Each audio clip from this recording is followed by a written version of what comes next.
Hey everyone, welcome back to the channel where we break down all things home buying, lending, and mortgages. Today we're answering a question I get asked all of the time. How much home can I afford? Whether you're a first-time home buyer or looking to upgrade, this question is crucial. And while online calculators might give you a rough idea, as a lender, I'm here to show you how we look at it. So you're not just guessing, but truly understanding your affordability. Let's go, let's go, let's go!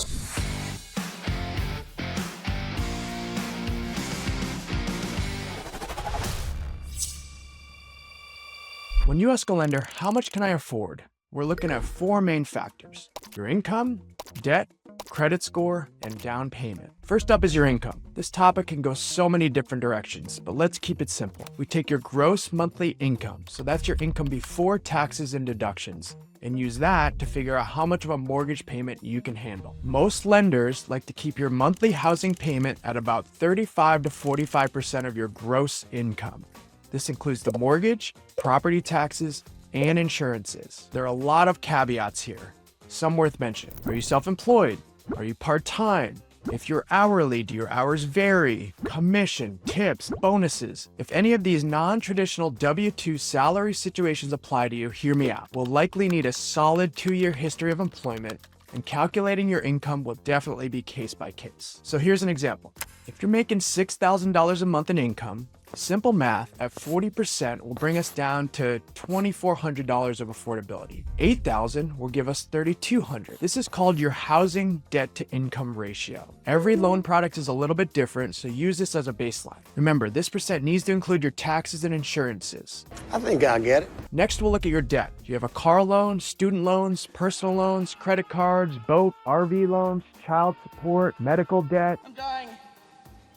Help me. We add all of that into the mix. Remember, it's not the total balance, it's your monthly payments on these liabilities. When we add these monthly expenses, we call this the back-end ratio in mortgage jargon. You want to keep your total monthly debts, including the mortgage, below 45 to 50% of your monthly income, depending on the product. DTI is like a balancing act. You have higher debts, you may need to lower your home buying budget, increase your down payment, or buy down to a lower rate to keep that ratio in check. But if you have low debts, you've got a lot more wiggle room. I'm not saying it's like juggling, but yeah, it kind of is. Yeah, juggle. Now, your credit score is like your mortgage resume. A higher score can get you better rates, which means you can afford more home. Lower credit? It doesn't mean you're out of the game, but your monthly payments might be higher, which affects affordability. It's like getting a VIP pass to a concert versus waiting in line for general admission. You're still going to the concert, but one experience is definitely better. Party, party, party! And of course, down payment. The more you put down, the less you need to borrow. That lowers your monthly payment, which increases the amount of home you can afford. A bigger down payment also shows lenders you're a serious buyer and can open up way more loan options for you. Don't stress if you can't put 20% down. There are plenty of programs with lower down payment requirements, especially for first-time homebuyers. Just remember, more cash up front means less stress down the road. Here's the money. As a lender, we want to find the sweet spot where your monthly payment feels comfortable and you still have room for all the other things life throws at you. Okay, so now that we've covered the basics, let's put this all together. So here are some pro tips to make sure you're making the most out of your home buying journey. Number 1, your future goals. Are you saving for retirement, planning a wedding, or thinking about a career change? Factor those in. Number 2, emergency fund. Life is full of surprises, as we all know, and not all of them are cheap. Aim to have at least a few months of reserves to cover any unexpected costs.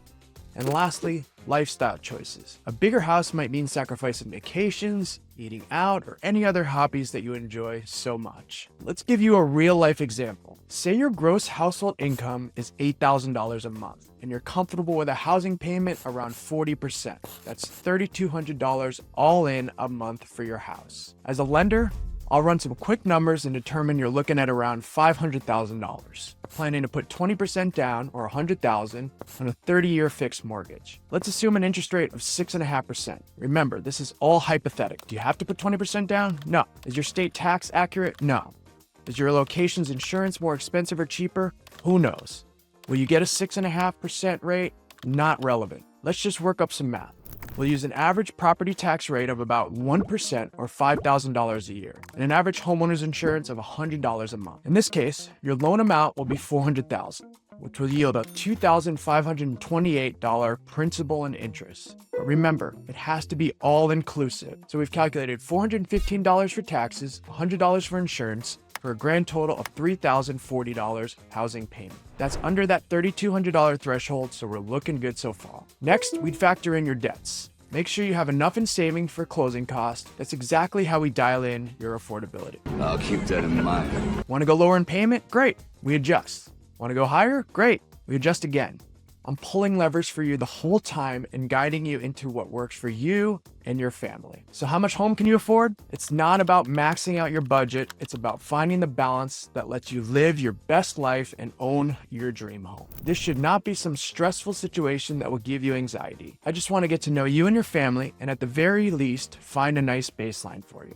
If you're not quite there, I'll tell you what it takes to get there. I'll give you credit advice, how much income we'll need, ask about potential cosigner availability, or what you'll need to have saved up to meet your goals. So there you have it, a full breakdown of what goes into deciding how much home you can afford. I hope you found this video helpful. Thank you so much for watching. I'd love to ask a favor. As I grow, do me a solid and hit that like and subscribe so that you're notified of more videos like this one. I'm always here for you, and until next time, happy house hunting.